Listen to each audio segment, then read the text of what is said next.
You know, some days there are days where it's like, man, this is a fucked up day. Then some days there are days like, it's all right. Then there are days like this, man. You know why today is such a special day, Prod? Why is that? Well, not only is it Mother's Day, but us old niggas is making a comeback, dog. Hey, I'm in the gym too. Fuck that bullshit, nigga. I'm in the gym too, goddammit. Hold on, motherfucker. Wait a minute. Hold on, wait a minute. Hold the fuck. I do it. Show y'all my physique, goddammit. I'm in the gym too, motherfucker. Hell nah, bro. Yeah, turn that camera back off, man. You're not ready. I'm in the gym. Hey, listen, check it out. I ran 0.001 miles today, goddammit. I jumped rope for about 30 seconds. Motherfucker, shit, I'm ready to make a comeback. Sign me up, Evander Holyfield. See, this is the time to take on the old nigga right about now. What's going on, everybody, as you all know? Go to freakeastboxing.com for the latest, greatest. What's going on in the sport of boxing? As always, to help me drop all this motherfucking news, the only way it can be dropped by with the best commentary is my dog, the HNIC. What's going on, man? My man, another day, bro. You're right. Y'all old motherfuckers are making a comeback, but y'all niggas better have that ginseng ready, that Geritol ready, Viagra, nigga. Y'all better be ready, bro, because y'all niggas gonna gas out in 2 rounds. Amen. Look at here, dog. I look at it like this, whether it's in the ring, I mean, you know, at this age now, whether it's in the ring or it's in the bedroom, you got 6 minutes. 6 motherfucking minutes, goddammit. Oh, man. So, man, let's go ahead. My man, Kendrick Taylor. What's up, family? Got good. Sign. My man, Sports Event says streets are safe for like an hour. Beta males, y'all gonna say Happy Mother's Day. Word up. Hey, that's word up, man. You know, I do want to send a special shout out to all the mothers out there. You know, Happy Mother's Day. But you ugly bitches, nah. Oh my God. Happy Father's Day to you ugly motherfuckers. We about to get dead like a motherfucker dead. Hey, yo, my man said, man, I forgot who said it, dog. Oh, it was my man Tanner. He said, Happy Mother's Day to all you punk ass dudes out there that don't know how to fight. Word up. Happy Mother's Day to the beta males. Hell yeah. Happy Mother's Day to you motherfuckers that you motherfuckers that have behind your girl and shit. Exactly. Happy Mother's Day to you motherfuckers. All right, man. So let's kick this shit all the way on off. As always, we in these streets. Of course, we always in these streets. That's right, man. So, Pride, I think people out there listening today, it's Sunday. It's Sunday, right? I'm gonna talk to y'all. For whatever reason, Lord, the people and our followers and our tribe, they don't want to listen to us. They don't understand we speak the truth via thy word, my Lord. Oh God in heaven, help these people understand that we are a symbol and a sign of your word and your knowledge and your teachings, Lord. We are not regular niggas, Lord. We are niggas with intelligence and brains and minds and courage. Floyd Mayweather Jr., former pound for pound guy, big money man himself and everything in boxing, he agreed with the Kings.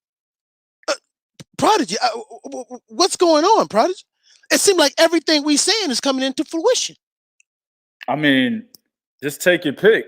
We can go all the way back to 2018, 2017, man. We said before the fight was announced that Anthony Joshua was going to fight Jarrell Miller. Everybody was like, that's fake news, not happening. Well, it ended up happening. Oh, by the way, then when it didn't happen, we said, yeah, he's probably going to fight Andy Ruiz. That's fake news. Well, that's what happened. Fought Andy Ruiz. Okay. Then we said, hey, man, telling y'all right now, Terrence Crawford and Errol Spence is being talked about. But what could mess it up is Sean Porter. Oh, that's fake news. Sean Porter's not fighting Errol Spence. Well, he fought Errol Spence. You know what I'm saying? I mean, I could keep going, bro. But I'm not. I don't want to take up the time. We'll just fast forward to recently. Recently, we said before we interview Lou DiBella, if y'all checked out the interview, if you haven't checked out the interview, it's on the website and it's also on the Facebook page. Before we interviewed Lou DiBella, 2 weeks before we interviewed Lou DiBella, Bo and I came on here and told you guys, boxing is going to have some small-ass cards when it returns. 2 weeks later, Steven Espinoza says it. Lou DiBella confirms it in our interview. All right, we got that right. Then we talked about the revenue issue with basically the live gate is a large portion of boxing's revenue. Well, Bob Arum confirms that. Okay. Now we sat here and told you, and a lot of cats was mad at me too, dog. There was, a lot of niggas be mad at 2K all the time, bro. Fucking hate that guy, 2K or whatever his name is. I hate him. That fucking guy from New York or Texas, wherever the fuck he's from. Yeah. You guys are just, you don't understand how to respect fighters. You always got to respect the legends. If somebody comes to you and says, hey, can you beat that legend? You say, no, he'll knock me out. You say stuff like that out of respect. And I said, no, you don't say stuff like that out of respect. That legend understands that he can be respected. But if that legend is a smart man or smart woman, they understand that younger fighter is saying that because he has to. He has to show confidence in his skills. As a man and as a woman who's a fighter, but I'm only talking to the man in this situation. As a man, to be an alpha, dog, you don't never say another man can whoop your ass, bro. Don't matter who the fuck it is, man. Most definitely. And that's what we were saying about 3 or 4 shows ago. Well, it just turns out that Floyd Mayweather comes out and says, yeah, he's supposed to say he could beat me. So Floyd Mayweather, along with everything else that we always say, he confirms what we say as being correct. And that's absolutely fucking right. Floyd Mayweather knows, as a man and as an alpha male, dog, you don't go out here in these streets. In these goddamn streets. Talking about another man can whoop your ass and you ain't even, actually, shit, I was going to say you haven't even gloved up with him. But hell, Errol Spence did glove up with Floyd Mayweather in that sparring session. Well, right? Yep. So Errol Spence was whooping his ass. Floyd got mad, kicked him out the gym, brought him back in the gym, and then Floyd started whooping his ass. That's the story, right?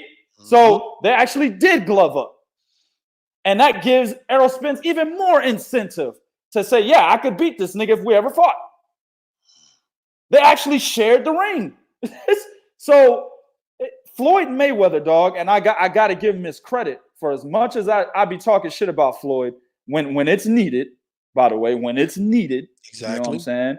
When a nigga's out here simping on these hoes and then getting robbed of his money, that's when he needs to get, you know what I'm saying?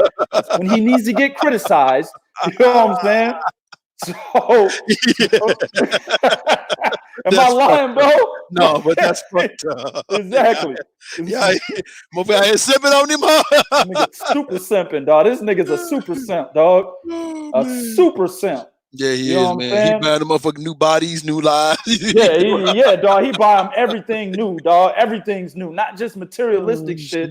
They got new body parts, nigga. That's how much he's simping. All his hoes, right? So at the end of the day, yeah, I get on him for shit like that, but I got to give him credit for this.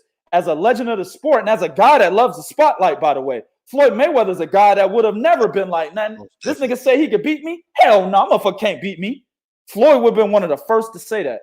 But in this situation, he said, nah, man, the young bull's supposed to say that, man. You're supposed to have confidence in the skills. You're not supposed to say anybody could beat him. He actually said, if anybody gets asked if they could beat me, I expect them to say yes. Excellent job by Floyd Mayweather, dog.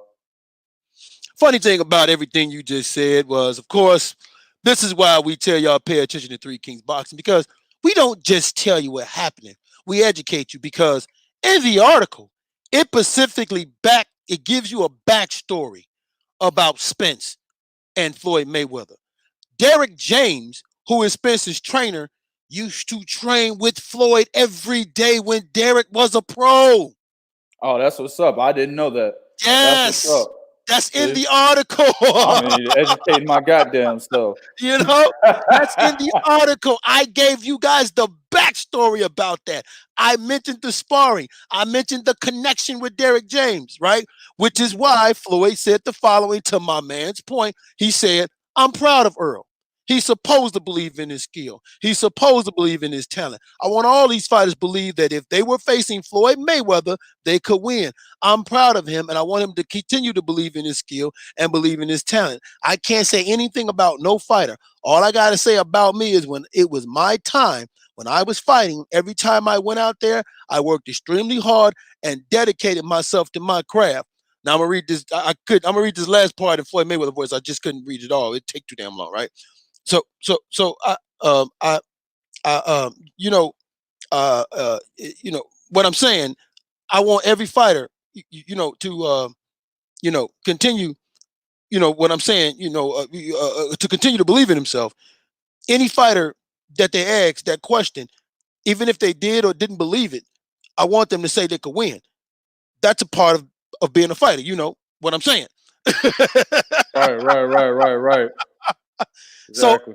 Floyd Mayweather understands it is not disrespectful.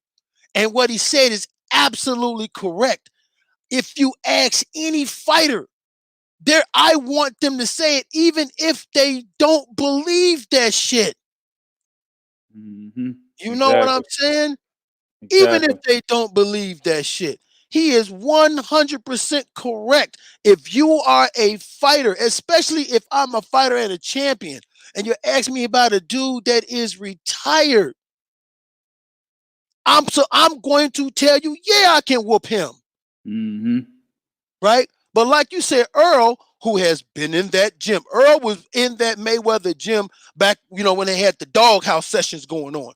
Right. Earl actually helped Floyd. That whole sparring thing that you talked about, where Floyd kicked him out, Earl was helping Floyd get ready for Robert Guerrero because Floyd had came out of prison. Mm-hmm. Right? So he had a contract to fight Guerrero. And Earl was helping Floyd fight Guerrero because he was a southpaw. Floyd said himself, that motherfucker gave me great work and pain, and I got back in shape sparring that young boy. See? Hold on a second. All right, what's up? So some nigga named Bean Dip said, 2K the Prodigy, you a known LDBC member, you undercover. Bo, am I LDBC? No. What am I? Boxing, with Three Kings Boxing. Exactly. We have affiliates from the LDBC, like 78 Sports TV. He's an affiliate. Why? Because he provides information to us that we write articles on. Typically, the information that he provides is in the form of interviews, right? Mm-hmm. Same thing with Black Fight Fan, right? And then there are others within the LDBC that have provided information that we can verify that we write articles on. Other than that, we have an affiliation, meaning we have a working relationship with some of the members of the LDBC. We are not LDBC. We are 3KB. Get it straight. Go ahead, dog. All right. Well, yeah, that shit is crazy. I don't even know. Niggas said you undercover. That's what I'm saying, dog. Where do these niggas come from, bro? I don't understand it, bro. I don't get it either. But at the end of the day, it's almost like this, man. We tell you where we'll be. We always where we say we'll be. And if you don't believe it, all you got to do is find one of us, walk up to us. You can ask anybody in LDBC. They'll tell you we are affiliates. We are not LDBC. All right. So right. At whatever, dog. Nobody's even rocking with your comments. I'm not even gonna block you because you look stupid and niggas is laughing at you right now, bro. Yeah. Nobody's even rocking with your fucking comments, dog. You ain't here commenting saying some stupid shit. You know what I'm saying? And nobody's even rocking with you, dog. So I'm gonna let them live, dog, because nobody cares. Well, it is right here. Perfect. Hey, this is perfectly said by Sports Advantage. 2K follow all fighters. If you follow all, LDBC fighters will get mentioned. Earplugs help if you just can't. If you just can help it. Yeah, man. Word up. Sport Advantage knows what's up, man. I guess, bro. Whatever. Salute to you, Mike James Boxing. My word man. Up, salute, man. So yes, go ahead. He said I got 0 IQ. That's cool. Come fuck with me then. Send me your information through email. I will send you a link to one of our shows and I will murder you live. Bo, have I lost anybody? No, man. Exactly. All right, you lying, man. I seen you in BTB comments lying about Fury. What the fuck are you talking about? I have no idea what you're talking about. Go find me a screenshot and send it to me. The last time I've been on my man BFTB's channel was about 3 or 4 months ago.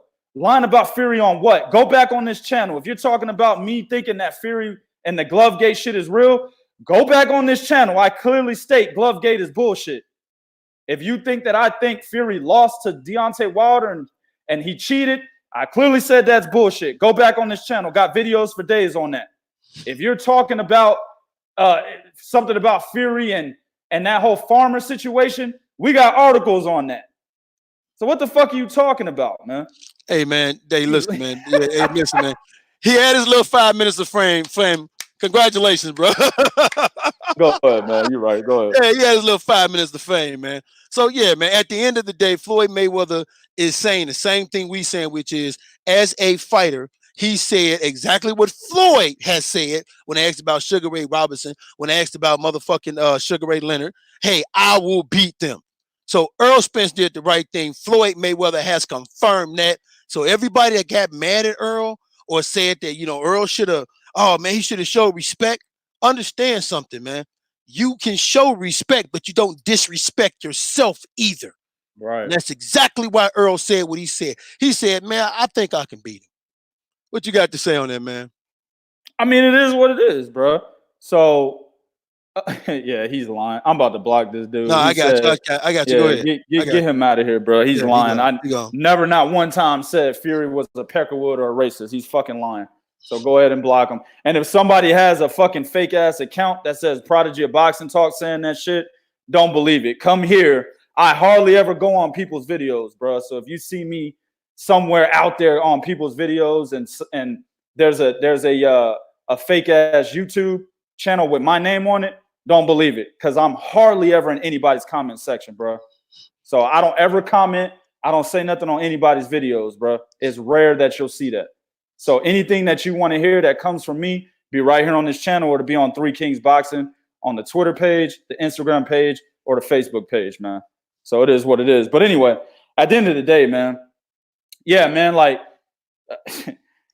as a fighter, and we've mentioned this several times, man. I mean, this is just, it's redundant at this point. As a fighter, and I've always said, even in the media, right? If they ask you, hey, Bo, you're the number one contender right now by the WBC.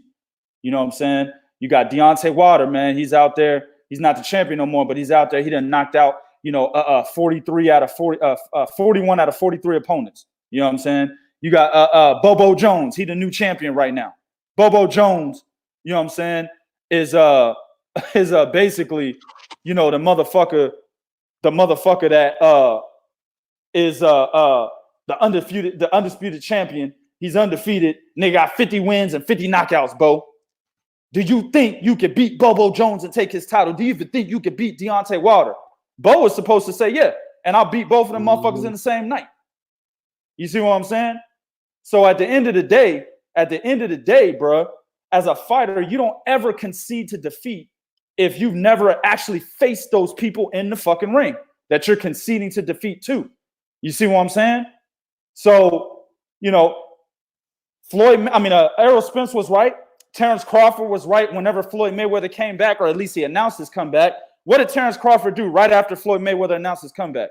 What did he do? Immediately challenged him to a fight. Exactly. Why? And a lot of people, it's easy to say, man, he just want money. You know what I'm saying? He want a bag. It's easy to say that, dog. It's easy to say motherfuckers want a bag. You see what I'm saying? But at the end of the day, bro, Terrence Crawford, though he might want that Mayweather bag, the motherfucker's about his legacy too. That's one thing you can't say, right?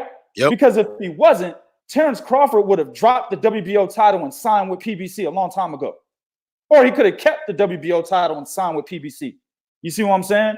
Now, a lot of people got their reasons, that they would take from him actually signing an extension with Top Rank. And to my opinion, that probably wasn't the best move because he's in between a rock and a hard place now. 147 is ran by PBC. 154 is ran by PBC. You see what I'm saying? So the loyalty's there for Terrence Crawford, but also the legacy is in mind, dog. He stayed at 140 until he became undisputed. You know what I'm saying? Right? He took the Bradis Prescott fight in 1 week notice. I don't remember who Bradis Prescott was supposed to fight, but Prescott at that time, I think Prescott got like double-digit losses now, but at that time, he was a scary fighter because he was knocking everybody the fuck out, right? And I know at the time he had a few losses, but he was still a problem. It's somebody that it's something that basically, that you wouldn't take in 1 week notice because you don't know what the fuck you're gonna get. You see what I'm saying? So at the end of the day, bro, right? Mm-hmm. These guys are about legacy, and Floyd Mayweather knows that. And that's exactly why he came back with the response he came back with. Yeah, these guys are supposed to say that because I know they're serious about their shit. And it is what it is, man. Yeah, and I'm glad, like you said, when need, because I'm the one who has said I want this motherfucker to be stay out of boxing so these young niggas can get their shine on. Because when Floyd Mayweather, he does these little things where he likes to keep himself relevant. And you made a very good point. Floyd Mayweather is an attention hoe. All right. he likes the attention, dog. He walks in the building and purposely do shit where he gets attention. You know what I'm saying? He gets in the ring when his fighters in the ring. He gets in the ring knowing they're gonna want to ask him questions and shit, dog. So a guy like that who comes up and says what he says, 100% got to give him his mad respect for that right there, man. Because at the end of the day, he's absolutely right. That's what it's about, man. You don't kill none of these guys out here fighting by, you know what I'm saying, by saying, no, man, they weren't supposed to say that. They supposed to bow down. No, man, you don't kill the sport. You don't kill these guys. And Floyd Mayweather understands, not just probably as a fighter, but as a promoter. I can't kill another guy shine because I need these dudes to shine because that's how I make money. See what I'm saying? Exactly. So at the end of the day, man, I got to applaud that man for that, man. All right. Hold on. Let me get this because somebody's saying some shit on my name. So Mark Wunderlich says, someone has taken your name and was saying stuff in BFTB's comments. Then he said, was it you or not, Prodigy? Then he said, I rated you before that, man. Let me tell y'all something, man. You're stupid if you didn't click on that fucking profile that said Prodigy of Boxing Talk. Click on the profile and go to the videos. If they don't have over 370 videos, if that channel didn't say created in the about section, created since 2015, right? Then you tell me if that's me or not. If you didn't go do your fucking research before I rated you before that, man, and that. All you had to do was click on the guy, whoever that is that used my fucking profile, right?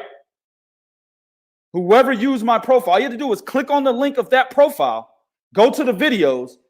They would have to have over 370 something videos. They'd have to have all my playlists that are on this channel, right? They'd have to go to the about section. The about section would have to say created in 2015. They will go to the about section as well and see that there's a link to 3kingsboxing.com, right? That is a business link. That has to be actually registered with YouTube in order for you to add it as a business link. So if you didn't see all of that, why the fuck are you in here asking me? Obviously, the answer is no. What that means is you guys didn't do your fucking research. So if you see that other person in BFTB's comments or anybody else's comment section, click on his fucking profile and you'll see that it's not me. God damn, man. Well, at the end of the day, man, let's make something very, very clear. And this is why this is important. Hey, we are real alpha male men, meaning that we don't like motherfuckers questioning our integrity and who the fuck we are and our morals. Okay, we stand for something. So if that's out there being sullied, like there's a way you approach motherfuckers like me and him. You don't come in here like dude did. You don't come in here like that with that type of shit. You don't come in here like that. He didn't do any research and came in here expecting that it was me. Right. All you had to do was click on the dude's link and see that he doesn't have the fucking channels are completely different. That's all you had to do. That's all you had to do. That's all right. But on top of it, like if he'd have came here saying, hey man, was it you I heard talking shit over on BFTB boxing? Bam, we could have cleared that shit up right then and there. Exactly. But if you come in here aggressive, you know what I'm saying? You know, come in here talking shit, come in here trying to, you know, make a name for yourself, then hey man, you're gonna get what you're gonna get, and it is what it is, man. Nah, nobody hacked me, bro. Nah, man, nobody hacked me, man. Nah, y'all are tripping, bro. I'm about to start blocking a whole lot of motherfuckers, man. Nobody hacked me. He had the same avatar. You can actually take a fucking image of somebody's avatar and put it on there, bro. Click on the fucking link. The one thing that they can't take is the amount of videos that I've created and my about section. They can't take that. That is unique to a channel. So they can actually download my picture. My picture's on Facebook. My picture's on YouTube. My picture's on on Twitter. They can go get my picture and actually add it to their fucking account. You see what I'm saying? They could do that. They could do it to an arbitrary account. But the one thing they can't take is the amount of videos that I've created and then my business link to Three Kings in the about section. And they also can't take when the fucking channel was created. So look at all those things. Come back and tell me if it's me. No, man. I honestly believe the guys that's saying that is the same dude that we just blocked. He probably got multiple accounts, man. All right, man. Let's move on, dog. Mama Denise is in the building. Mama Denise, I'ma say it. She's in these streets.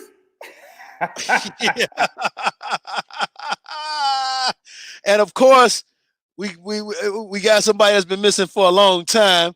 Alonzo Chavez. He said, yo, 702 in the house. What's going on, family? All right, so us old men, we're making a comeback, baby. Yeah, baby. Like I told you. Listen, I'm getting in shape. I didn't cut my beard and shit. Well, I didn't cut the beard. I just colored the gray. But you know what I'm saying? I got that already. I had a little, my tummy fat sucked. You know what I'm saying? Mm-hmm. Evander Holyfield and Mike Tyson and James Toney are talking about coming out and doing an exhibition. Now, here's the thing, and this is something we was talking about off air. Is boxing gonna do like tennis and basketball did, where they have like, you know, these little mini tournaments with other retired fighters? And if they do that, in what way should it be done? Should it be, you know, geared like toward amateurs, where you do five 3-minute rounds? You know what I'm saying? Like, how should we do this? And even that, is this a good idea, and will it help boxing, man? Man, I like the idea, bro, because I think I like it and I don't like it. Here's why I like it. I think a lot of people, like I was talking to my mom today, of course, right? Mm-hmm. And she was, you know, she was talking about it. And she was even like, I watched that. Because she's like, I watched the little training films that y'all put up, and I saw Mike Tyson, I saw Evander Holyfield, and I was like, wow, you know, they're coming back, you know, they're around my age, but I'd watch it. You know, my mom's older than both of them, but, you know, she's like, I'd watch it, right?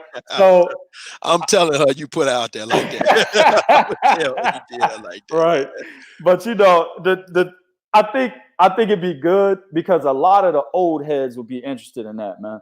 Mm. And it's kind of a little intriguing. Like I like, you know how they have tennis. What was it? The ATP World Tour Champions or Championship or something like that. Yep. And then of course in basketball you got the big three. Those are the old head leagues and shit, right? Like I don't really fuck with the basketball one. I did fuck with the tennis one, you know, every once in a while. Yeah, motherfuckers, I watch tennis. Yeah, motherfuckers, I watch tennis. You know what I'm saying? But I don't fuck with the basketball one. But those particular leagues have brought in a lot of attention, bro. There's a lot of people that watch that shit, man. You see what I'm saying? So at the end of the day, you know, motherfuckers are like, I'd watch this shit if Mike Tyson fought Evander Holyfield. Straight up and down 100. You see what I'm saying? I'd watch if Mike Tyson fought Shannon Briggs or James Toney. I'd watch that, especially with, like I said, the training video we had up there where Mike Tyson was hitting the body, and you know, he hit the body about 4 or 5 times and came up top. Yeah, dog. Like I think motherfuckers will really be in tune with that, man. And I think it would be a sport that's a subset of the sport of boxing, and that would be a good thing. You see what I'm saying? So I don't see much more of a disadvantage, and I guess this goes into why I wouldn't like it, other than health. Obviously, that's a health risk. Right. You see what I'm saying? So if you got basically a 50, how old is Evander Holyfield? Like 57, 58-year-old. Woo, right? He's up there, man. Right. And then remember, it took Evander Holyfield forever to fucking retire in the first place. Like we was like, nigga, retire. You know, getting draw. He's actually getting, I think it was a gift draw against Nikolay Valuev, if I'm not mistaken. Yep. You know what I'm saying? And, you know, fighting all these dudes and shit and looking bad in the fight. He got knocked out by James Toney. You know, Holyfield had only been knocked out by Riddick Bowe previously, right? Yep. So when all this time, only getting knocked out one time and then gets knocked out by James Toney. James Toney's my dude, but he's not a powerful puncher. Never has been. You know what I'm saying? And definitely wasn't at heavyweight. And he ended up knocking out Evander. So, you know, it took him forever to retire. He's already kind of slurring his speech, right? Mm-hmm. So I see a health risk with a guy like Evander Holyfield. And that's the part that I don't like. But if they're able to go in there, they're healthy. I was going to say a sanctioning body or an athletic commission deems them healthy, but that really doesn't mean much of anything because they've given licenses to motherfuckers that really shouldn't have had one in the first place. You know what I'm saying? But that's the rules of boxing. If those guys have been deemed healthy, you know what I'm saying, then shit, let it fly, man, because I think it'll bring in some of the old heads and a different demographic back to the sport of boxing. What I like about it is I feel it'll make people do their research. For example, if when we talk about stuff like, hey, man, you got Tyson, Holyfield, and Bowe and all these cats, right?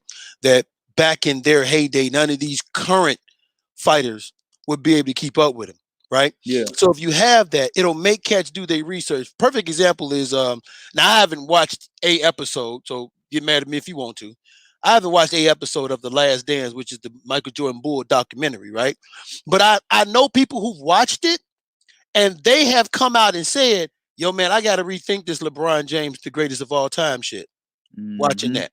You see what I'm saying? Because it gave them a look at exactly what that man had to deal with or what basketball was like during that fucking time.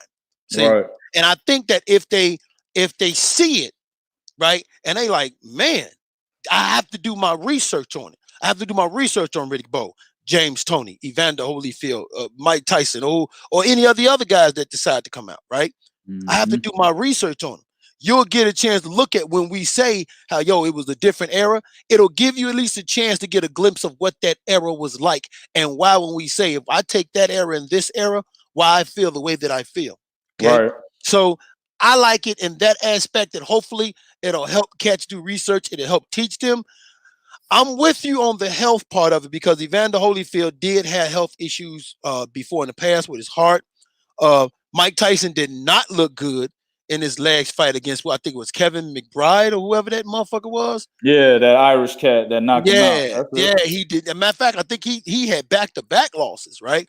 So he did not look good in that last fight. And that's typically and shout out to my man Big Cool because he pointed that out, is when fighters hang around too long, they're fighting past their prime against younger dudes who are in peak condition versus these guys whose bodies been broken down. So in a situation like this, yeah, you're fighting someone that's in the same thing as you. But the one thing about boxing, which is why it's always a dangerous sport, is the last thing to go is power. It's the last thing to fucking go.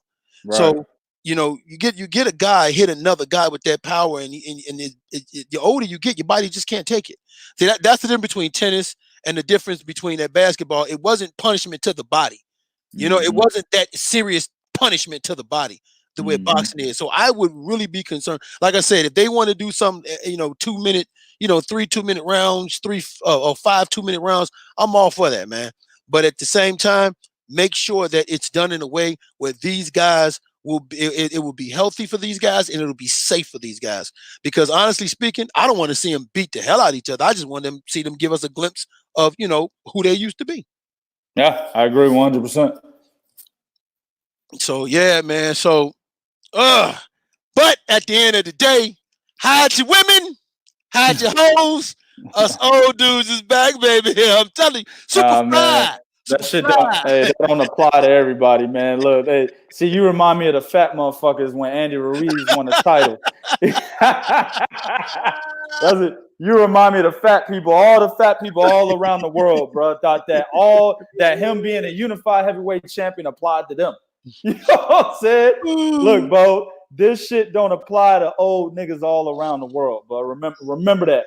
Oh man, listen, hey, soon as this is over with, I'm gonna go. Listen, I'm gonna get my bell bottom jeans, my motherfucking high heel, my heels, my you know what I'm saying, my stack shoes, my butterfly collar. Goddamn it, I'm gonna walk up to Hey, the first motherfucking girl I see. I'm gonna pull. Of course, I gotta pull my mask down. You got the COVID-19.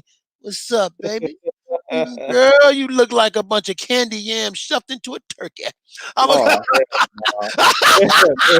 hell nah. Hey, you need to go get the my man on a I'm gonna get you sucker, man. You need to go get them fish tank shoes, bro. That's what my man stepped out the pen, nigga, with the fish tank shoes, nigga. that shit was That shit wild. was a classic, bro. That shit was wild, dog. And then he got the feeling insecure. Everybody was laughing at him and shit, dog. Yeah, that shit was funny, man. Hey, hey, if them niggas can come back, I know I can make a comeback. So, hey, be on the lookout. Y'all gonna really see boy out here in these streets. Nah, I'm not giving. Nah, I'm not doing it. Come on, man. I can't get it in them streets, dog. Nah, you can't get it, That's bro. You fucked can't up, get it. dog. That's Let me fucked ask you a question, man. If they had a mini tournament, right? If they up. had, because Evander Holyfield was talking about fighting Riddick Bowe. He was talking about fighting possibly Tyson a third time. James Toney want to get in the mix. You know what I'm saying? Shannon Briggs. Now it was originally fake news between Mike Tyson and Shannon Briggs, but shit, now I don't fucking know how fake it is, right? Because there's a lot of buzz around Evander Holyfield and Mike Tyson now, and I know Shannon Briggs is at that point where he's like, well, these other motherfuckers not gonna fight me. I might have to go to the old man league. What do you think about that mini heavyweight tournament, dog? If they ever had it, man, what would you think about that? Who do you think will win that? You know what's funny is, man, honestly speaking, I would have to say James Toney if it was that, man. And here's the reason being is um I would lean toward Tony only because toward the end of his career, hell, even when the motherfucker went over to MMA, James Toney just didn't seem like his body took a lot. Like he's one of them dudes that seemed like he could just fight fucking forever. Like he could always do this shit. Like from a physical standpoint, yeah, he shows a little slowness and all that, but he still seems to have that mentality that he can push his body to get him Mm-hmm. where he needs to go in that fucking ring. Right. Okay. So Mike Tyson, as much as I like him, after Buster Douglas, you of course questioned his mentality, right? Evander Holyfield has just been transitioned over to being a promoter. So a lot of these guys have transitioned, and I'm not trying to say soft, but they've transitioned over to where they don't have to have that same mentality. James Toney's always been a nigga. He ain't never stopped being a nigga. Right. That mentality on Tony is always there. So I think Tony would be the one from a mental aspect that could push himself past all them dudes if they was to ever meet. Yeah, that's a good point. That's a good point. I'd probably have to rock with him too, man. Like Riddick Bowe, last time I saw him, motherfucker was like over 379 pounds and shit, man. So I mean, I don't know, and I haven't seen anything about Riddick Bowe actually, co-signing this. What Evander Holyfield was talking about. I haven't seen him co-signing this, so I don't know if it's true about him or not. But yeah, I would like James Toney or Shannon Briggs to win that shit, bro, because at least Shannon Briggs has been active. You know what I'm saying? Mike Tyson's smoking weed and shit. You know what I'm saying? Yeah. This nigga is not, nah, man. And like you said, his last two fights, I think it was Kevin McBride and Danny Williams, if I'm not mistaken, he lost to. I mean, yeah, dog. Like, nah, man. I don't see Mike Tyson, even though he looked good in that little training video, man. I don't see him doing anything, bro. Right. You know what I'm saying? So, nigga was having a lion to a little poodle. Yeah, exactly. And Evander Holyfield has been bad for a long time, man. And he retired very bad. And now he's gonna come back and he's gonna be even worse. So nah, bro. Nah, man. Not at all, man. My man Brian David, he said Errol Spence Jr. said he could beat Mayweather in his prime. When was Errol Spence Jr.'s prime? Kell Brook. EJ's in his prime right now. It remains to be seen kind of, what is he going to look like after that accident, right? But based on what we've seen up to the accident, he's in his prime right now. So he's basically talking about right now, I could beat Mayweather in his prime. That's what he's saying. Right. And even though the majority of us are going to be like, shit, this nigga tripping, at the end of the day, that's what he's supposed to say. I got to give something my man Mike James Boxing said to me. She going to me too your ass. Who is he talking about? Me, when I say I'm going to walk up to her, hey, girl. Yeah. She going to me too your ass. Hell yeah. Hey, ain't nothing but ugly hoes in the Me Too movement. Y'all notice that, man? Like, they be the really bad, ugly, over 40 bitches, bro. Like, it be killing me, man. I'm like, there's no way anybody tried to molest you, man. I'm sorry. I don't believe it. I don't believe it. You know what I'm saying? Look, what's my saying, bro? I strongly disagree. You know what I'm saying? Hold on, man. I got to tell that story, man. So, me and my son was talking, right? And once upon a time, you know what I'm saying, the nigga wouldn't talk to me about ass or nothing, right? So now he talks to me about ass, and I asked him, I said, yo, man, you know, you got a girlfriend? Nah, I'm a free agent. And I said, well, you getting your ass? He said, I'm getting a lot of ass. And Suke was like, I strongly disagree. Strongly disagree. That motherfucker lying. Everyone went from not talking about it to having a lot. No, I strongly don't believe that. Nah, man, that shit don't just happen in one day. Hell nah, bro. My man watched me work. He said James Toney versus Roy Jones Jr. though. Just kidding. Toney is a legend also. Mean bully fighter. Yeah, man. James Toney is one of the greatest defensive fighters of all time. He's one of the greatest defensive fighters of all time. He's not the greatest. You know what I'm saying? The way that he utilized the shoulder roll, for a long time, a lot of people were saying that the shoulder roll was something that only certain fighters could do. But James Toney was one of those guys that was able to perfect it, just like a lot of the other fighters, or let me say the very few of the other fighters in the history of the sport was able to perfect it. So, yeah, James Toney is one of the greatest fighters of all time, one of the best defensive fighters of all time. You got to give that man his respect, man. And that's why I would lean to him, like you said, mean bully fight. He's still that way now. Yeah. That's what I'm saying, James man. Toney beats Roy Jones in a rematch if they decided to have an old man's league and shit, and James Toney and Roy Jones fought at cruiserweight or something like that. I don't know how that fat ass nigga would get to cruiserweight, but if they did, or Roy Jones went back to heavyweight to fight James, I got James Toney in that fight, man. Mm-hmm. I'm picking James, bro. Yeah. Maybe by knockout, man. I'm telling you, man. He's still that way now. James Toney has never stopped having that same mentality was James Toney, the motherfucker that told both Chris Eubanks Jr. and Nigel Benn, he's I whoop you and your mama ass. Yeah, man. Exactly. Yeah, man. James Toney punked both of them dudes on the same night on the same show. Yeah. That shit was embarrassing. British fans of boxing at that time, back in that, because that happened in 1993. Yep. All of them motherfuckers should be embarrassed. You know what I'm saying? At least embarrassed for Nigel Benn and Chris Eubanks Sr., bro. He punked the shit out of them, dog. That shit was terrible, man. My man, watching me work said, what if Mayweather versus Spence really happened? Will people be mad at Spence for taking that fight? Honestly speaking, I don't think Errol Spence would care. But at the end of the day, I think the only thing that would make people mad is the fact that Floyd came back into boxing and probably put a halt to Errol Spence fighting Terrence Crawford. And then they'll say, man, Errol Spence sold his O because blah, blah, blah, they Skippy. The reality is, if Errol Spence really believed that he could beat Floyd like he said, and Floyd comes back and Floyd peg him, Errol Spence is supposed to take that motherfucking fight. Yeah. He is supposed to. You can't say what he said. Then if Floyd came back and said, yo, man, you said that shit. I don't believe you can do it. Let's go. Errol Spence is supposed to take that motherfucking fight, man. Oh, yeah. I mean, he would take it without hesitation, in my opinion. I don't see Errol Spence shying away from a fight like that. But at the end of the day, Floyd ain't coming back for that, man. Floyd will not fight an Errol Spence or Terrence Crawford. And he's said that much already. I'm not fighting these young fighters and putting my damn body through wear and tear. That's exactly what he said. And I believe him. Floyd says a lot of shit.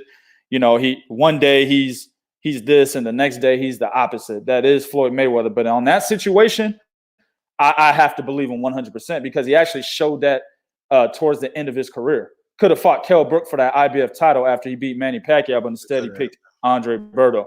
So he showed towards the tail end of his career, actually not even at the tail end, sometime before it, that he's not really looking at those younger guys that can put him through hell. So he would never fight those guys. All right, my man Brian David asked a very good question. We'll get that at the end of the show, dog, because that's man. Mm-hmm. I'm gonna put it up, but we'll get to it at the end of the show. He said, "What's your top 3 pound for pound fighters and why?" I'm gonna put it up. We'll get to it at the end of the show, man. Let's, woo, Lord, you gonna cause a ride up in this motherfucker. Yeah, he is. All right, man. Next up, hey, you know what? I know we talk about when it comes to women boxing, everybody talks about Clarissa Shields, and I take nothing away from Clarissa Shields. She has done a lot for women's boxing. Even with her antics, she brings a lot of attention to women's boxing, right? So I got to give her that right there. And Clarissa Shields want that smoke. She ain't scared of no goddamn smoke. She want that fucking smoke.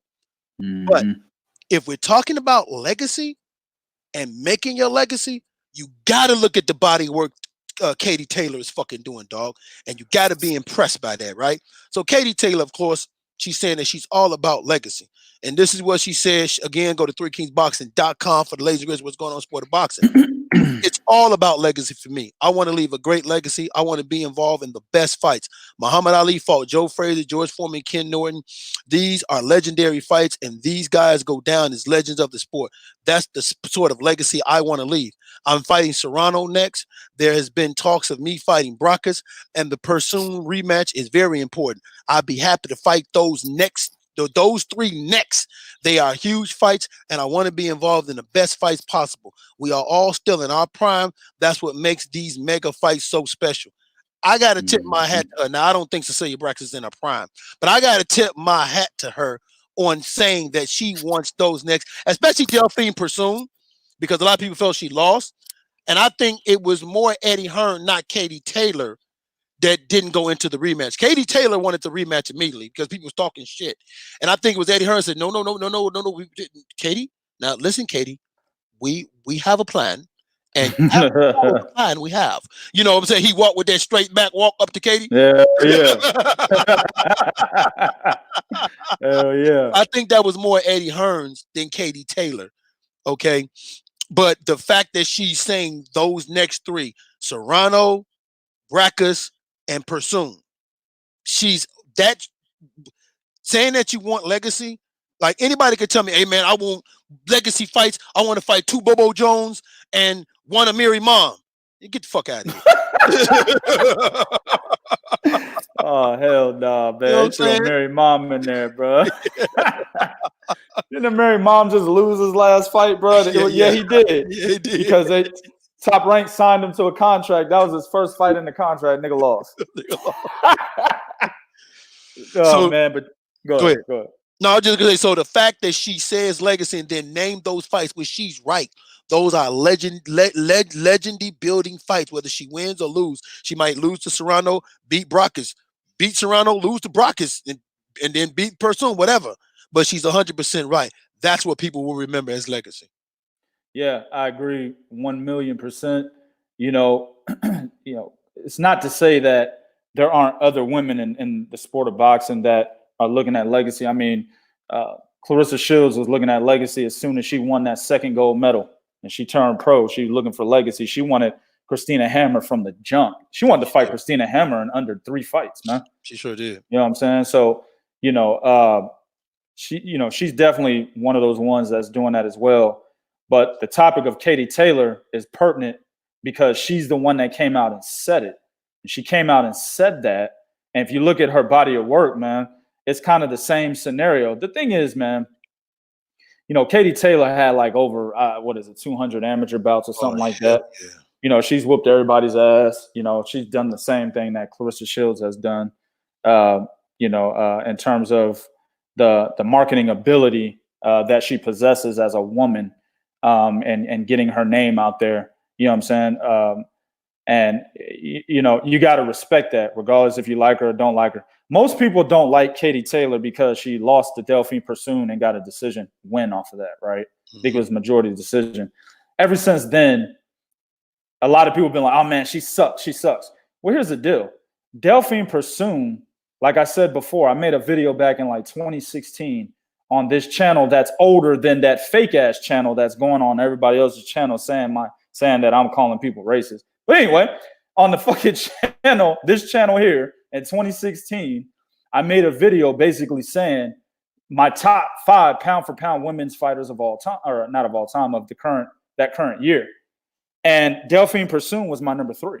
I remember that. Number 3 and my number 4. I think I had number 4 behind Christina Hammer. And of course, I had Amanda Serrano number 2, Cecilia Brækhus number 1. All right. Right. This is before Katie Taylor and Clarissa Shields became pro.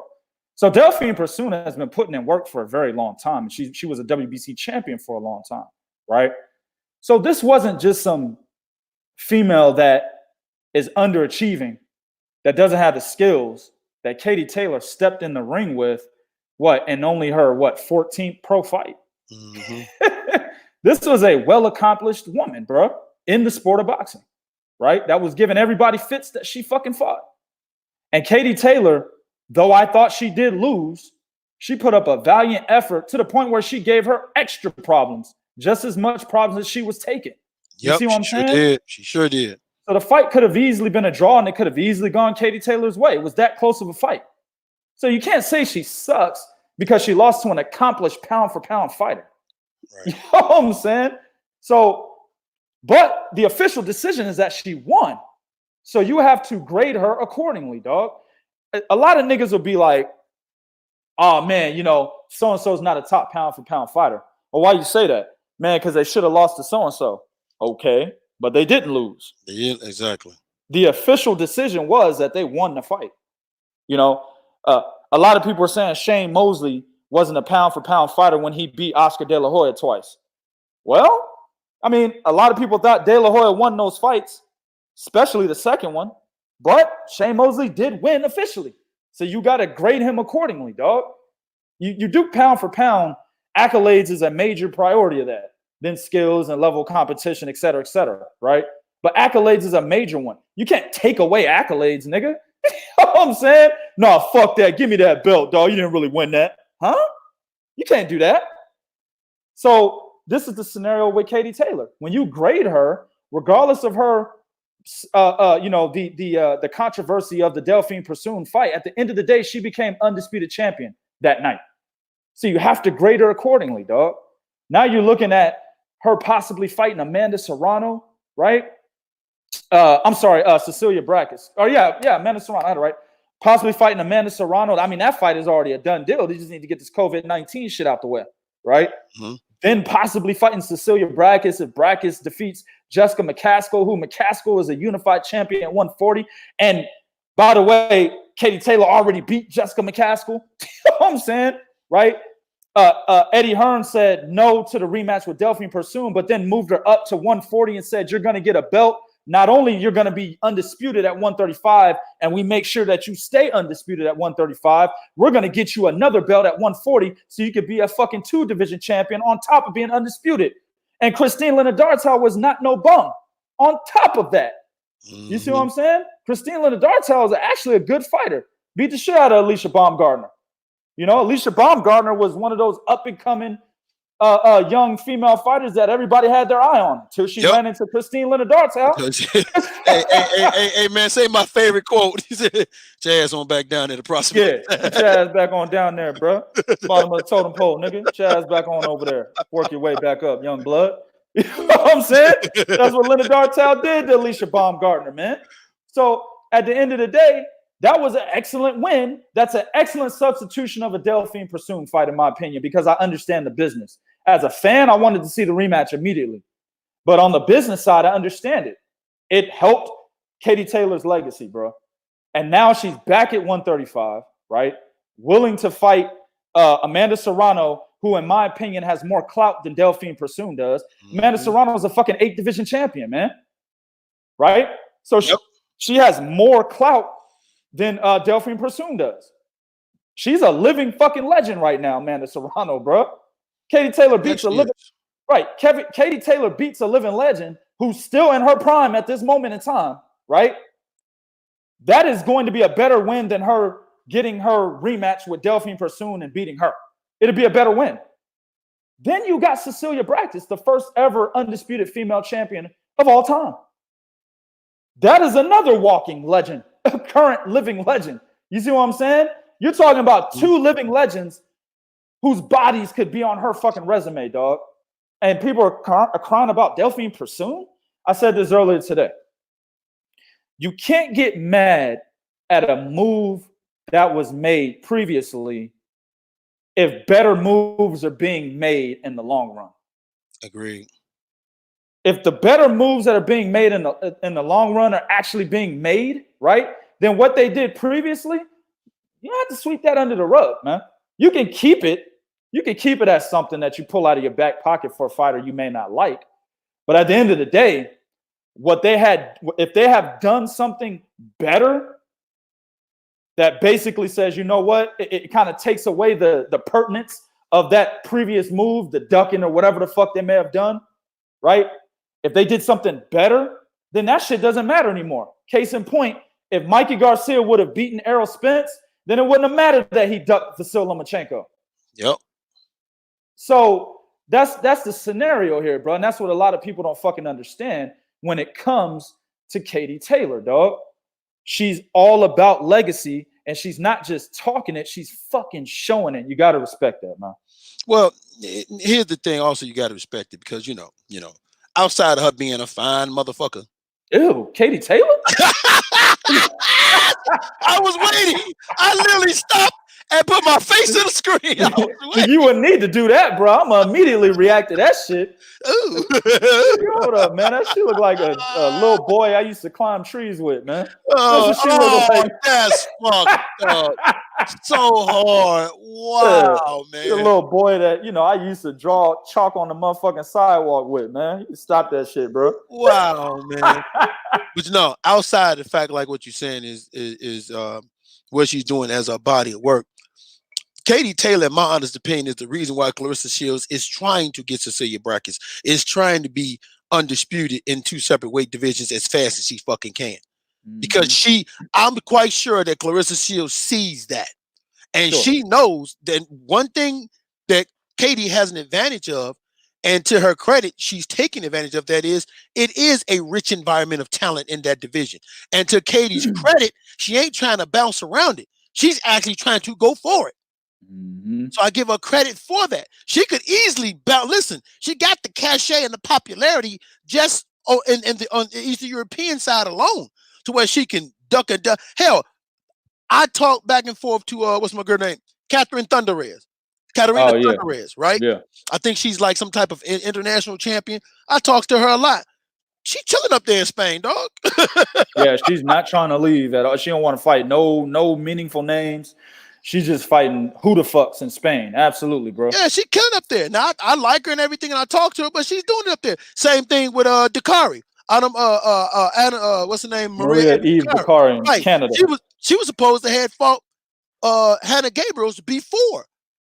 And then I don't know what happened with that. That fell through, right? And I'm guarantee you, she wiping her neck like, sheesh, when this fight with Claressa Shields got canceled. She was back into a fucking corner. Well, it's gonna get rescheduled, so she ain't gonna have that IBF belt for that long. Exactly. But she was chilling up there in, was it Canada? She was chilling up there in Canada. Yeah. You know what I'm saying? So I give Katie Taylor credit because she had the cachet to be up here like, hey, I'm adored up here. I can fight these motherfuckers and be who I am. Nope. She like, no. I want to fight on the world stage. Which same thing with Josh Taylor. I give that nigga credit. He could have been chilling up there. He said, nope, I want to fight on the world stage. Right? So I give her credit. It's a hotbed in her division, and she's looking to fight some of the top people out there. You got to give a motherfucker credit when they want to do that, man. Yeah, 100%, dog. I like Katie Taylor a lot. Apparently, that other profile of me basically says that white people are racist, and I don't know what the fuck they said. He said something, I said something, but I wouldn't be talking about Katie Taylor if I would have, you know what I'm saying? If that was really me. I mean, that other person wouldn't be talking good about Katie Taylor. No. It is what it is. Listen, man. Listen, dog. At the end of the day, fucking stupid, man. Yeah, well, it's beyond dumb because all you have to do and 75. That's all I can say. Nah, man, 40. That's 40, not 75. That's 75. That's 40, bro. Because it's easy to research and find out if that was That's really it. me. That's it. Very simple. That's it. But nah, man, nah. She's definitely doing her fucking thing, and it's crazy, dog. Because if Katie Taylor was not around, right? Let's just say she came in another era, right? Or she didn't even come at all. She wasn't a boxer. Clarissa Shields would be unparalleled right now, bro. Yes, she would be. Like, she would be on an island by her fucking self, man. Yes, she would. I agree 100% with that. She would be. But Katie Taylor is literally, in my opinion, Katie Taylor has a better resume. In my opinion, I have Katie Taylor above Clarissa Shields on the pound for pound list because of her resume, right? They're both undisputed champions, but Katie Taylor has fought much better competition than Clarissa Shields. Now, the problem with Clarissa Shields is she's a big girl. There's not a lot of competition in and around the weight divisions that she campaigns at comfortably. That's why she's even talking about going to 147. That's why she's even talked about going to the UFC, bro, because there really isn't that much competition in and around the divisions that she campaigns at. But that's just, hey, man, that's the card. That's the fucking hand she was dealt. Those are the cards she was given. I can't tip the scale for her. You see what I'm saying? Exactly. It is what it is, bro. Just like we can't tip the scale for the smaller fighters. Hell, Wanghem Menayothin's 53-0, 54-0, something like that. We should be saying Wanghem Menayothin is number 2, number 1 pound for pound in the world, but we're not. Shit, Wanghem Menayothin ain't even on the pound for pound list. Not the Three Kings boxing pound for pound list. Nope. Why? Because the level of competition he's faced. What he needs to do is move up to 108 or 112. Then he might get my respect. But 54-0, fighting the level that he's been facing, to be honest with you, he's not even the best fighter at 105. No, it's knockout CP fresh mark. That's what I'm saying. Yeah. So that's a good example of how we don't tip the scales, bro. The scale is the same, and you measure up on that scale, and based on what number comes back, some arbitrary number, we put you on a fucking pound for pound list. Exactly. So, man, and Katie Taylor got a larger number than Clarissa Shields right now. It is what it is, man. You know? Exactly. Clarissa Shields become undisputed again, right? Then we could talk about putting her over Katie Taylor. But if Katie Taylor ends up beating Amanda Serrano, then you got to put her right back over her. Yeah. Yeah, beating Amanda Serrano, and then if she beats Cecilia Brackett, Clarissa's done. Yeah. You know, that's why I said for me, I understand Clarissa's focusing on Cecilia Brackett, but if I'm Clarissa, first of all, there's a nice little ring going on right there where she's at. She just got to know how to play it right. Okay, yeah. You're right. She's not playing it right, man. You're right. And she's so focused, she's not playing the long ball. She's looking at the short game. Play the long ball. There's a nice little thing going on right there at 154 for it if she play it right. If she build it right, because she can build it with her name alone. And if she build it right, she's got something right there. But what did I say? All she has to do is wait for Havana Marshall to grab that belt at 175. Roll her ass up there and fight Havana Marshall. Yeah, Savannah Marshall. Look, get that chick, what's her name? Ellen Sederus.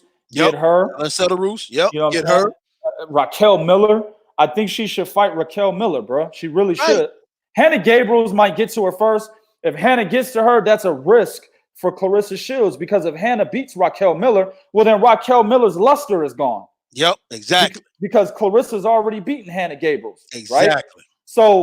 So Clarissa needs to take Raquel Miller now while she has luster, bro. Whoop her ass. Ellen Sederus, like you said, I forgot who you just said. Who was the girl you just mentioned? Marshall? Yeah, Savannah Marshall.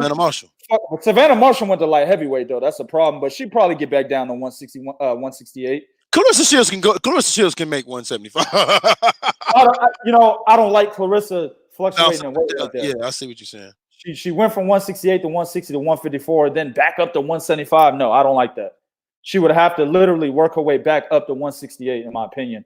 And she can meet Savannah Marshall and Ellen Sederus there, right? And there was one more I had in mind, but I can't remember what the fuck it was now. Espinoza, what's her name? No. Okay. No, not Alicia Napoleon. She's whack. There was one more I had in mind. Oh, the nigga, Alex Jimenez. Oh yeah. The one that got stripped, and French and Desiree Cruz, she got her belts back, right? But she could still fight Alex. She could still fight him. You know what I'm saying? So I think even though she was cheating and shit, at the end of the day, I think Alex is undefeated, man. Alex is undefeated. That nigga has not lost to any women out here. You know what I'm saying? Clarissa Shields always talking about she can beat up men. There's your chance. Just saying. There's your fucking chance, man. That's what I'm saying. If she worked this right, dog, she got something right there. She's so focused on the short game that she ain't looking at the long game. It's 18 holes on the golf course, baby.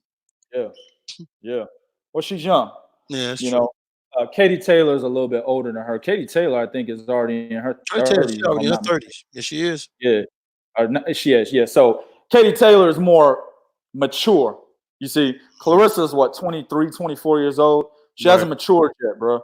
So she doesn't really see. And I'll be quite honest with you, Demetrius Salita is not really, in my opinion, one of those types of managers / promoters that are really in their fighters' ears, bro. You see what I'm saying? Okay, I see. So she's out here running around doing whatever the fuck she wants. And Demetrius Salita has little influence in that, bro. Well, she said that was the reason. She basically said that was the reason why she went there. She said she went with a promotional company that pretty much will allow her to run her career the way she wants. And that's fine. I can't hate on that. But at the end of the day, like you said, when there's opportunities, right, that can help cement your legacy better than what you've already done so far, you should take the advice. You see what I'm saying? Or at least the advice should be given. Now, I'm not in their camp. I don't know what Salita's actually saying. I can only go off of how Clarissa Shields conducts herself. You see what I'm saying? And the way that she conducts herself and the things that she says in the media, a lot of fighters don't say certain things because managers will be like, don't speak on that. Promoters will be like, hey, make sure you don't talk about that. We talk to fighters and shit. They'll be like, hey, man, this is the situation, but I've been told I can't say anything about it. So don't release anything on it. You see what I'm saying? Fighters have told us that. Trainers have told us that, hey, man, here's the situation of this fight or this fight. But don't say nothing because our promoter is going to put a press release out on that. So whenever that press release drops, you're welcome to put something on it. You see what I'm saying? But Clarissa Shields is out here, bro, saying whatever the fuck she wants. She is. So Demetrius Salita is really not saying, hey, in my opinion, by the way, he's not really saying, hey, don't say this or don't say that. You see what I'm saying? Keep it at a minimum when you talk about this. That's my opinion based on how she's conducting herself. And in doing so, that tells me that the advice is not given about the information and the opportunities that you mentioned that could help her cement her legacy better than what she's doing. Now, going to 154 and fighting Maria Eve Dakari, I have no problem with that, right? Right. Because that's an extra step in the right direction to become undisputed for a second time. But she doesn't have to chase Cecilia Brækhus. You see what I'm saying? She doesn't have to kill herself to go to 147. My advice to her is, if you want Cecilia Brækhus, yes, you got to stop eating the fucking Pop-Tarts, the Ho-Hos, and the Twinkies, and you got to get your ass down to 147. That's my advice to her if she wants Cecilia Brækhus that bad. But my general advice to her would be, but there are other opportunities. You don't have to fight Cecilia Brækhus to be basically respected in what you do. I mean, she's already respected, but to be even more respected and to be possibly the GOAT, the greatest woman of all time, you don't have to fight Cecilia Brækhus for that, man. Exactly, man. All right, man. Let's go ahead on and get to it. Let's get to it. We about to start this ruckus up in here. Brian David, and I'm gonna cuss your ass out when we over with, but it's all love. What's your top 3 pound for pound fighters and why? Prodigy, I'm gonna let you go first, man. Of course you will let me go first. This nigga, man, you a hoe. You know that, bro. You a hoe ass nigga, bro. Go ahead, give a chance. Oh man. Sugar Ray Robinson, number 1. Okay. I got Sugar Ray Robinson because that motherfucker is probably the best all-around fighter of all time. Defense, offense, you know what I'm saying? IQ, everything. I'm gonna make this brief, man, because I'll take all fucking day breaking down all these fighters, and we ain't got that much time, so I'm gonna make it brief. He has the perfect balance of IQ, defense, and offensive ability, right? Mm-hmm.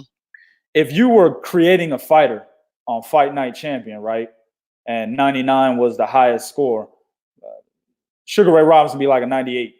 You know what I'm saying? 98, 97 in that range, bro. Right? So he's got to be my number one. Number two, man, this is tough for me, bro. This is tough for me, man. I'm gonna go Muhammad Ali. That's a tough one. Ooh, okay. That's a tough one, man. That's interesting. Okay. That's a tough one. Y'all got me on the fucking spot, man. Like I ain't got time to go look at shit. You know what I'm saying? And put an asterisk next to that, man. Put an asterisk next to that, man. You know what I'm saying? Like, cause my third would be Homicide Hank. Okay. Right? Okay. Homicide Hank. You know, arguably, you know, along with Roberto Duran, one of the greatest lightweights ever, right? Mm-hmm. Homicide Hank was a fucking beast. Another one of those all-around fighters. Homicide Hank kind of remind me of my man that beat the shit out of Willie Pep multiple times. Oh, fuck. Drawing a blank right now. But it reminds me of him because Homicide Hank was one of those guys. Yeah, he beat Willie Pep like 3 or 4 times. Yeah. Sandy Sadler. Yeah, right. Sadler. He reminds me of a Sandy Sadler because Homicide Hank was smart enough to get away with the illegal shit that he did. You know what I'm saying? Like that he was a dirty motherfucker, dog. Yeah, that motherfucker, he was dirty, but he could get away with it, bro. It's kind of like what we talked about on the other podcast, right? About the inside game being a whole nother sport inside of boxing, right? You got boxing, then you got boxing on the inside. Yep. Man, Homicide Hank will fuck you up on the inside, and no referee could see it, no judge could see it. You know what I'm saying? So, and that's how Sandy Sadler was. That's how he got the best of Willie Pep, right? And of course, he's also another all-around fighter that had a high-level IQ. But man, number 2, man, I struggle. You know what? Switcher, man, I gotta go Hank. Homicide Hank, number 2. Muhammad Ali, number 3, and I'm gonna give you a bonus one, number 4. Number 4 is man, a tie between Joe Louis and Ezra Charles. Okay, that's what's up. But then you got Harry Greb. You see, that's why I fucking hate doing this shit. Harry Greb, you got Tiger Flores, you got this. Yeah, you got Willie Pep, as I mentioned earlier. You got a lot of these motherfuckers, man. So it's kind of hard for me to pick on the spot like that. But my top 2 submitted would be Sugar Ray Robinson and Homicide Hank. Those would be my top 2 submitted. That's some good shit right there. All right, everybody, tune in to 3kingsboxing.com. Boxing. No, I'm not gonna do. I knew you was gonna do that shit. I'm not gonna do that shit, man.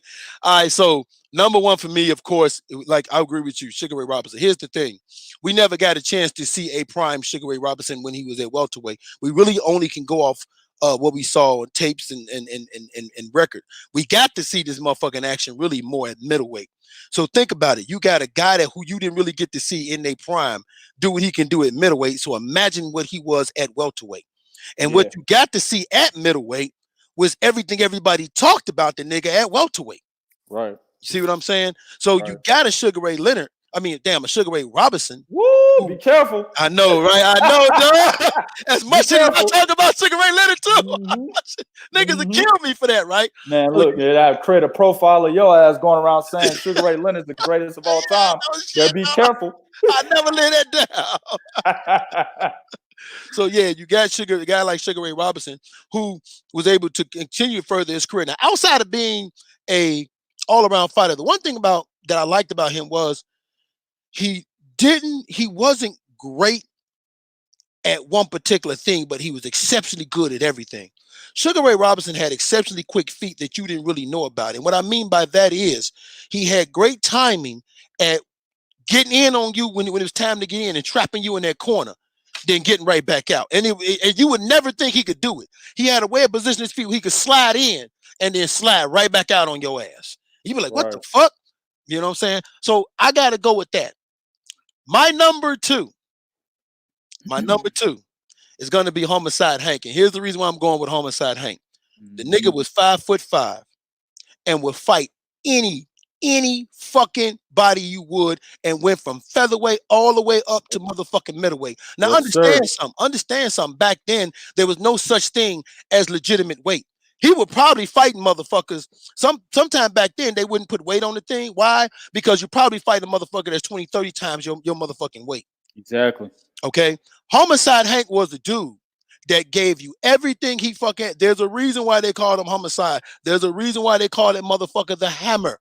There was a reason why out of 152 wins and 20 losses, the nigga only was knocked out twice. That's fucking incredible, dog. Yeah. Okay? So there's a reason for that. Why? Because he had the mentality of a short nigga. For to be a short nigga, he had the mentality of a nigga 7 foot fucking tall, fought anybody, and he was a beast on the inside, and he was another dude. He was a harder puncher to the body than he was to the head. Okay? But his ability to get inside on you, without, it don't matter what your size was, Homicide Hank could get inside on you. Footwork was fucking phenomenal, exquisite, bro. Yes, you know what I'm saying? Like, he wasn't flashy like a Vasyl Lomachenko or Manny Pacquiao or anything like that, but that motherfucker knew how to place himself in the right position to get you off guard, bro. Yes, and then his punch placement was excellent. Same thing with Sugar Ray. Both of them did this. I mean, literally, bro. Like I said, those guys are the top two because of their ability, bro, all around, man. That's why. Now, I'm gonna give y'all 2 extra bonus. I'm gonna go up to 5. I'm gonna give y'all a little bonus because 3, 4, and 5 is hard for me. Number 3, I got to go with Sam Langford. Okay. Here's the reason why. Sam Langford is one of those dudes that Jack Johnson was not gonna fight this nigga. Like, they made the colored heavyweight title just for his ass. Okay, but Sam Langford was one of those dudes that he was exceptionally underrated for everything he could do because he fought in an era where it was exceptionally hard for you to achieve as a black fighter. Okay, they had already had the guys that they want as champions, so he had to go division to division to division, making his motherfucking mark. Yeah, he did. Yeah, he did. He had to go division to division to division, making his mark. Also, you got to remember, back then in those times, there was a lot of where boxing was controlled by mob. So a lot of those losses he had were probably fights that this motherfucker could have won. And again, he was another dude. He was a guy that started out at lightweight, went all the way to heavyweight at 5', 6.5. Yeah. Right. See what I'm saying? So, but I can interchange Langford for Muhammad Ali because when you look at Muhammad Ali's over, Muhammad Ali. Say what you say?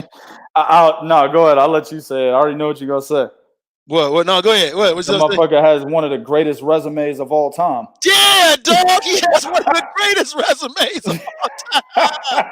When you look at the top names of that era, the motherfucker was in that ring. And then what I like about Ali was he was taken away from us when he just was about to peak.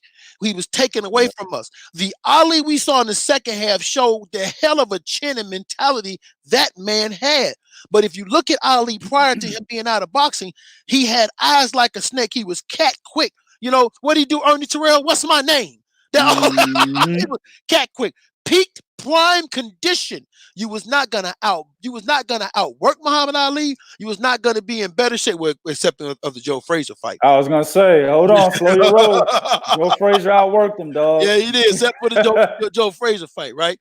But the one thing about Muhammad Ali was, like you said, his resume, the jab, and then on top of that, if we could have got that Ali when he peaked with his hand speed, with his footwork, and that chin, that we could have possibly seen the most complete fighter we probably ever would have seen since Sugar Ray Robinson. Yeah. Okay. So I can flip them, and then number 5 for me is Ezar Charles, man, the Cincinnati Cobra. Yeah. Yeah. That's another dude. Bounced from division. He was so good, he had to bounce from division to division to division because motherfuckers wasn't trying to get him his motherfucking shot. That's another guy that bounced from division to division to division.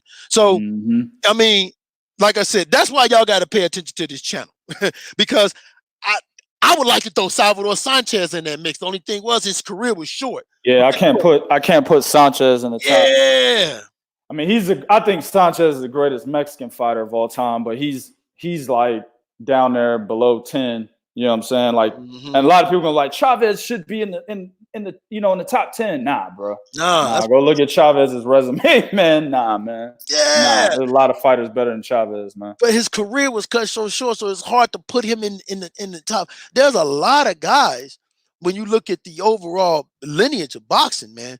But at the end of the day, man, like I said, 3, 4, and 5 I can interchange. If you want to put Ali 3, Izar Charles 4, and Sam Langford 5, I don't have no problem with that. But 1 and 2 for me is Sugar Ray Robinson. And Yeah. for those of you out there, Muhammad Ali was the greatest of all time. He even said Sugar Ray Robinson was the greatest of all time. Well, I mean, yeah, I mean, it is what it is. But Sugar Ray is, I mean, it is what, 1 and 2 are cemented, Sugar Ray and Hank, Homicide Hank, and me and Bo agree on that. Yeah. But your 3, 4, and 5 is Langford, Ali, and Ezzard Charles. Yeah. Yeah, my 3, 4, and 5 would be Ali, Ezzard Charles, and Harry Greb. Harry Greb is another one, man. I think, didn't Harry Greb beat Tiger Flores when he was only 18 years old? Mm-hmm. Yep. Yeah, that's a good one. All right, man. Well, there you go, Brian David. Nah, Roy Jones. Nah, man. Let me tell you something. Roy Jones fucked his legacy up by fighting too long. Now, I know a lot of people like to ignore him getting knocked out 5 times and shit and having 9 losses. But the problem with Roy was that when he beat John Ruiz, he should have retired. Yes, he should have. If he would have done that, yes, Roy would have been possibly top 8. You know what I'm saying? If he would have done that. It's just hard to say right now. He definitely would have been up there, and y'all could have interchanged him wherever y'all want to interchange them in that top 8 or top 10. You see what I'm saying? But him getting knocked out by guys like Danny Green, Enzo Macronelli, ew, right? Fucking Dennis Lebedev. Nah, man, he fucked his career up, man. He fucked his legacy up, bro. Can't do it, man. Can't do it, man. Not at all, man. But hey, like I said, we don't duck and run from no smoke. So as promised, we came back and we gave it to y'all raw, without studying, off the motherfucking dome, right? Exactly. Off the motherfucking dome. Exactly. And when we go off air, me and this motherfucker gonna have a talk about that whole ass nigga comment. We go. Yo, man, happy Mother's Day to everybody. Happy Mother's Day, Mama Denise. Happy Mother's Day out there to my mom, my man Prodigy Mom, and all the mothers out there. Happy Mother's Day to you beta males. We definitely appreciate y'all. And always go to 3kingsboxing.com. Happy Mother's Day to the motherfuckers lying on my man. Happy Mother's Day to y'all. That's some whole ass shit coming over to a man's channel with some bullshit like that. That shit is hilarious, bro. So I'm about to give 78 a call and be like, hey man, what's this fuck shit I'm hearing, man? I'm gonna ask him. He'll go ask, you know what I'm saying, who is saying what or what people have seen, you know what I'm saying? And we're gonna get to the bottom of that. But yeah, man, at the end of the day, y'all, the people that know me. I don't give a fuck about anybody coming over here. Oh man, I used to rate you. I know he's not American when he says I used to rate you. You know what I'm saying? He's Australian or they're British or some shit like that. They talk like that, right? So that I already saw that and what he said. Then it was me saying bad shit about Tyson Fury when, man, I've dogged Deontay Wilder because he was fighting Tyson Fury. Hell yeah. My videos are on this channel. I don't delete no video. Hell yeah. So at the end of the day, man, like I said, it is what it is. That is some funny ass shit, but the people that know me, dog. Stick with Prodigy of Boxing Talk and 3 Kings Boxing, man. Y'all know this shit is authentic, man. That's right. And Brian David, fuck you. All right, HNIC, take us out, man. Why you doing my man like that? Hey, motherfucker, come with that hard ass shit, dog. And hold on. And wait, I'm gonna say something too. You was making me mad because I was gonna sneak try to fucking study. But you was getting them points out there. I'm like, damn, this nigga taking my points. I was gonna try to study some shit. Yeah, man, man. That shit was hilarious, man. My man said top 3 and why. This nigga didn't say top 3. I want to know why, motherfucker. I'm gonna test your boxing knowledge, niggas. Word up, man. We like shit like that, though, fam. All right, HNIC, man. Take us out. All right, man. Y'all know what to do. Go to Twitter at 3 Kings Boxing, Instagram at 3 Kings Boxing, right here on Facebook.com/3 Kings Boxing. Of course, and more important, Go to 3kingsboxing.com for the latest and greatest in boxing news and information, as well as interviews. Unfiltered, unraw, uncut. We keep it real. Y'all know what it is. Don't listen to the fake news out there, homie. Letting y'all know, man. Stick to this channel, Prodigy of Boxing Talk.